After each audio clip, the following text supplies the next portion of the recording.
O extermínio de judeus aconteceu em diferentes momentos da Segunda Guerra Mundial. Antes de serem mortos em campos de concentração, eles eram obrigados a viver em guetos. A reportagem de hoje da nossa série especial revela como era a vida nesses bairros e mostra a história da sobrevivente do Holocausto que guarda na memória a ternura da mãe, mesmo nos momentos mais horríveis em um gueto da Hungria.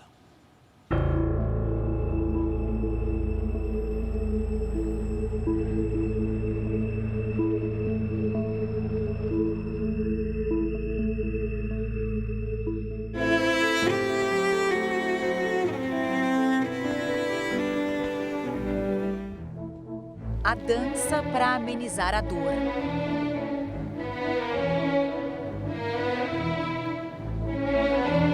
Foi assim que Marika encontrou forças para conviver com o passado. Ela é uma sobrevivente do Holocausto.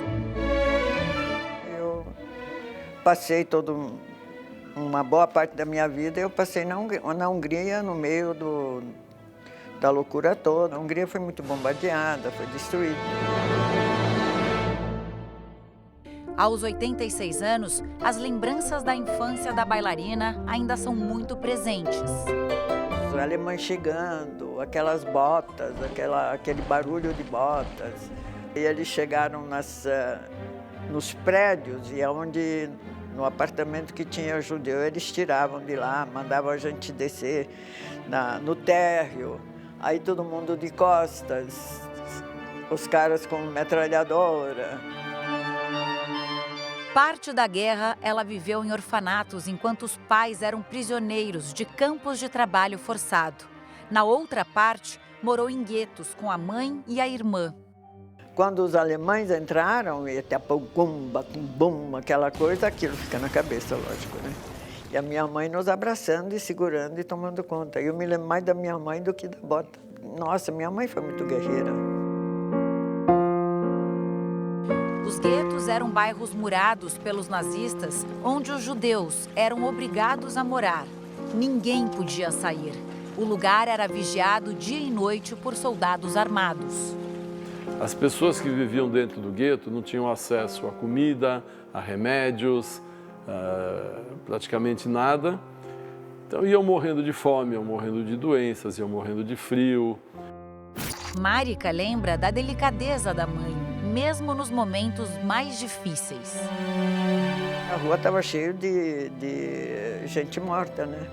Aí a mamãe olha só para frente, filhinha, só olha para frente, que tem muita pedra aí, vocês não podem olhar para o chão, sério. E ela foi levando a gente para casa, não deixando olhar no chão, que era terrível. Os registros da rotina nos guetos eram feitos pelos alemães. Faziam parte da propaganda nazista para mostrar que ali a vida não era tão dura e assim difundir os ideais do regime de Hitler. Mas a realidade era bem diferente. É o que mostram documentos raros, escritos pelos próprios judeus, como um dos relatos de Raquel Auerbach. Ela era cozinheira no gueto e, depois da guerra, teve papel fundamental ao mostrar para o mundo as atrocidades cometidas pelos nazistas. Talvez nenhuma palavra possa expressar o que aconteceu. Não é a minha caneta que pode descrever os horrores do genocídio. Mas seja como for, sou obrigada a escrever. É neste escrito, é neste testemunho do crime, nesta carta de acusação contra os assassinos, que encontro o único propósito da minha sobrevivência. Viajamos para a Polônia para mostrar o que restou dos guetos do país. Esses lugares para confinamento dos judeus ocupavam 1/3 de Varsóvia. O espaço não era pequeno. Os guetos poderiam abrigar 100.000 judeus, mas os alemães obrigaram pelo menos 400.000 pessoas a viverem amontoadas nesses locais. Aquele prédio ali é original, não foi destruído pela guerra. Aqui, nessa avenida, era uma praça para onde os judeus eram trazidos antes de serem deportados para campos de concentração. Eles não sabiam, mas era uma viagem sem volta.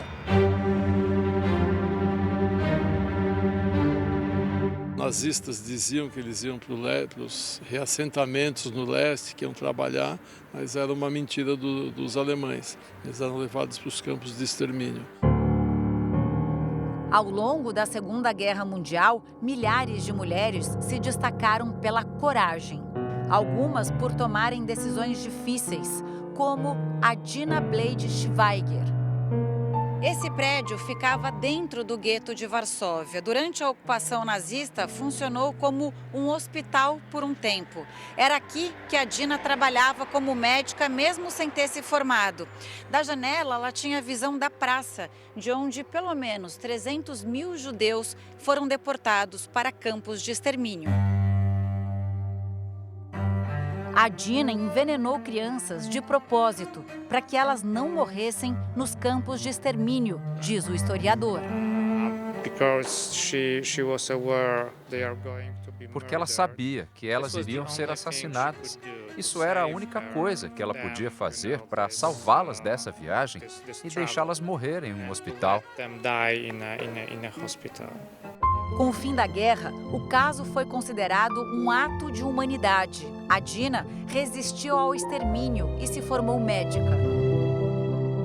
Mulheres fortes que sobreviveram aos horrores do nazismo, como a bailarina Marika, que transformou as difíceis memórias no espetáculo de dança chamado Holocausto.